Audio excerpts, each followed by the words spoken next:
Hey guys, welcome to lesson 9, where we discuss the chi-squared test for independence. And for this lesson, this is going to correspond to an assignment that you do that kind of walks through the steps of the chi-squared test for independence. All right, so here we have a two-way table. We have a table that looks at categorical variables, so students either living on campus or off campus, and whether they walk, take the bus, or drive to get to class. So here is our observed data. We have a sample of 300 Virginia Tech students, and out of those, 100 are on campus, 200 are off campus, 120 walk to class, 114 take the bus to class, and 66 drive to class. And I want to know if there is an association, if there's a relationship between how your mode of getting to class and whether you are off campus or an on-campus student. So association is knowing a student's value on one variable changes the distribution of the other. So basically, if I know whether they're on campus or off campus, that gives me additional information on how they get to class. Independence would mean that if I know their housing status, that gives me no additional information for how to get to class. So the null hypothesis for chi-square test for independence is always a no association clause. So basically, we assume that the two variables are independent and there's no relationship, no association between housing status and mode of getting to class. Now, the alternate hypothesis is just the opposite, that the two are associated. Expected counts. So we have the observed data. And now, if they're truly independent, the way we would calculate the theoretical expected counts is it's row total times column total divided by grand total. So for example, on-campus walk would be row total, which is there's 100 of them, times column total, 120, divided by 300. So 100 times 120 divided by 300. I'm going to open up the graphing calculator.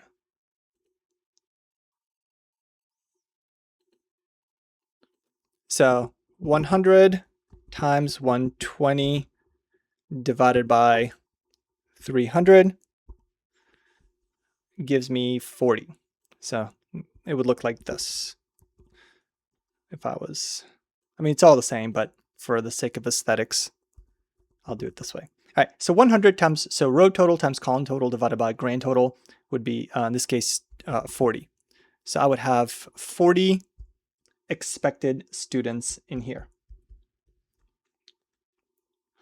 Now, walking and off campus, this would be row total. So this would be 200 times column total, 120, divided by 300.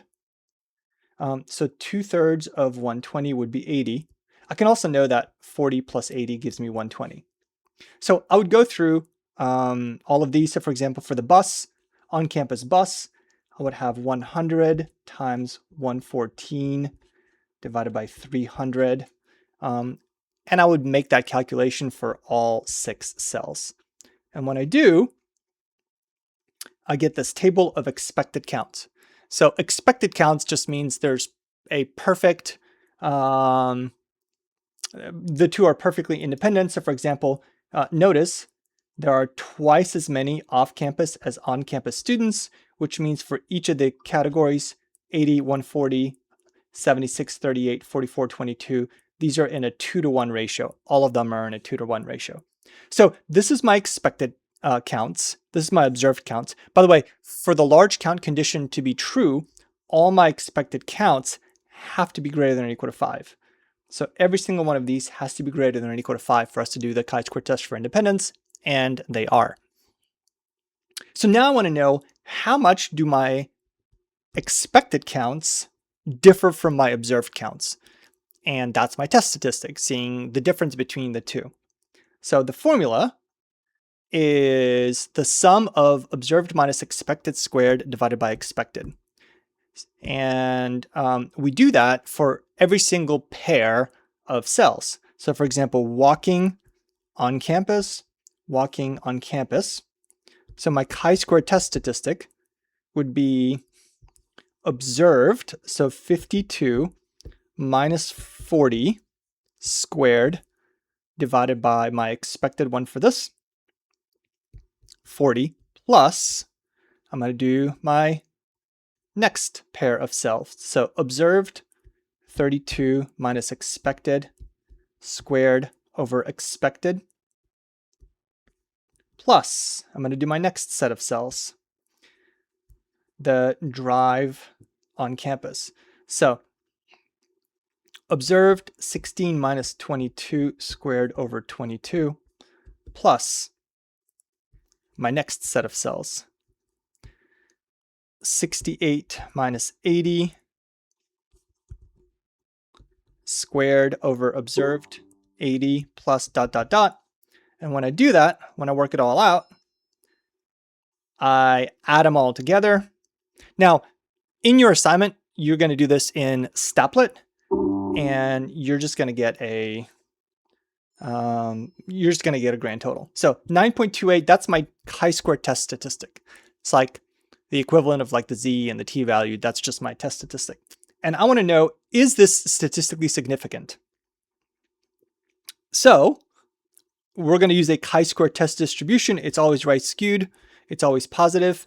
And the degrees of freedom is the number of rows minus 1 times the minus of columns minus 1. So for us, when we say rows and columns, we're talking about specifically categories. So we have 3 columns and 2 rows.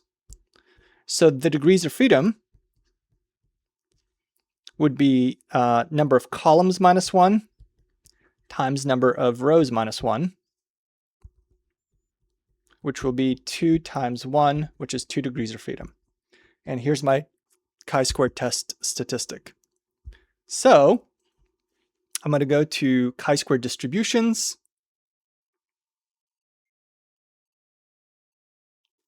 I will do 2 degrees of freedom, and I want to find the area to the right of 9.28. Let me just make sure it's 9.28. Yes.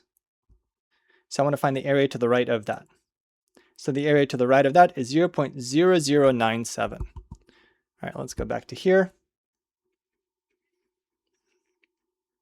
So the area to the right of, that's not even, so 9 is here, 9.27 is like right here. So 9.28, sorry, the area to the right of that, my p-value is 0.00, what was it, 0.0097. It's a very small p-value, less than 1%. And we have 1 degree of freedom. So, since p-value of 0.0097 is less than alpha of 0.05, we reject the null hypothesis. Thus, there is enough evidence to conclude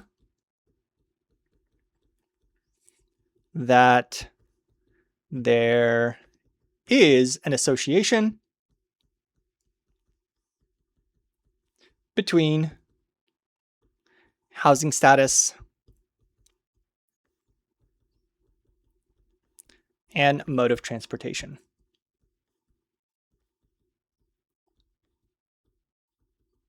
I mean, and it makes sense, right? Like, if you're going to live on campus, then you should not primarily be driving to class.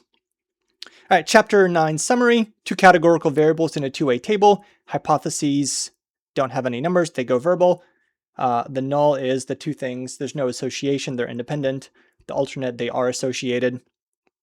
Expected counts is row total times column total divided by grand total. And large condition is met as long as all expected counts are greater than or equal to 5. The chi-square test statistics measures the distance from independence. So we look at the distance from each of the observed counts from the expected ones, and the p-value is always the right tail of the chi-squared curve. Now, in our case, our chi-squared value was pretty big.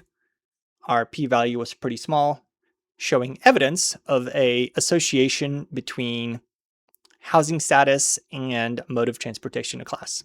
So that's the chapter 9 summary, and you'll have an assignment where you kind of walk through these steps and turn it in.